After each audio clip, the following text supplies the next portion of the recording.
précisé que vous aviez mis l'action M6, on aurait craint le conflit d'intérêts, mais on voit qu'il n'en est rien.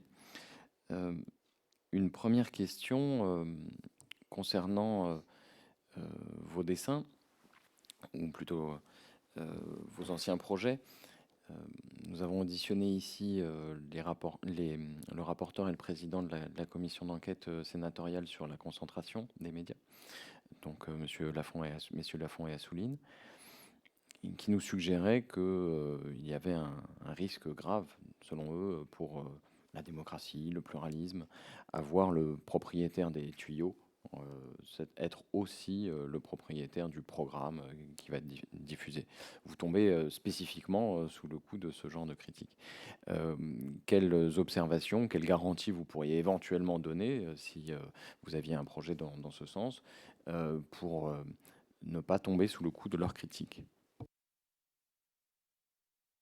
Merci, monsieur le rapporteur. En fait, on s'engageait dans notre dossier SIX de diffuser gratuitement le signal linéaire et de permettre la reprise systématique du signal linéaire chez l'ensemble des opérateurs de tuyaux. Le risque, c'est en effet un risque de concentration qui consiste à dire je détiens d'un côté une chaîne et de l'autre côté le distributeur, et à partir de ce moment-là, je me génère une exclusivité. À ce jour, le cas existe dans le groupe TF1 et dans le groupe Altis. Donc, et bien évidemment, si vous pouvez regarder, les négociations pour nous avec les groupes TF1 et les groupes Altis ont été plus difficiles qu'avec France Télévisions, qui a toujours été un acteur extrêmement, franchement parfait dans ses relations avec les diffuseurs. Et d'une manière générale, les autres éditeurs de la TNT. Donc ça donnait des relations plus dures, et nous, on ne souhaitait justement pas avoir cette relation plus dure. Et donc notre but, notre engagement était de dire cette chaîne, elle est disponible partout, le signal linéaire, il est disponible partout, et il est gratuit. Donc cette négociation n'avait plus de raison d'exister. En fait, on se donnait à nous-mêmes des obligations qui ressemblaient aux obligations de France Télévisions. Et si on veut régler ce problème, quelle est la logique d'un acteur qui veut être diffusé le plus largement possible de chercher à se faire rétribuer pour être distribué?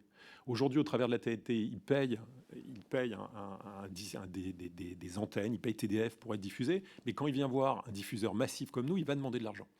Donc c'est incohérent, ça nous semble incohérent. Alors voilà, donc on prenait cet engagement-là et on souhaitait conserver cet engagement-là en disant la finalité d'une chaîne gratuite sur la TNT qui utilise des fréquences hertziennes, le bien public, c'est d'être distribué le plus largement possible, quels que soient les réseaux. Donc on prenait cet engagement et c'était un engagement écrit dans notre dossier de candidature.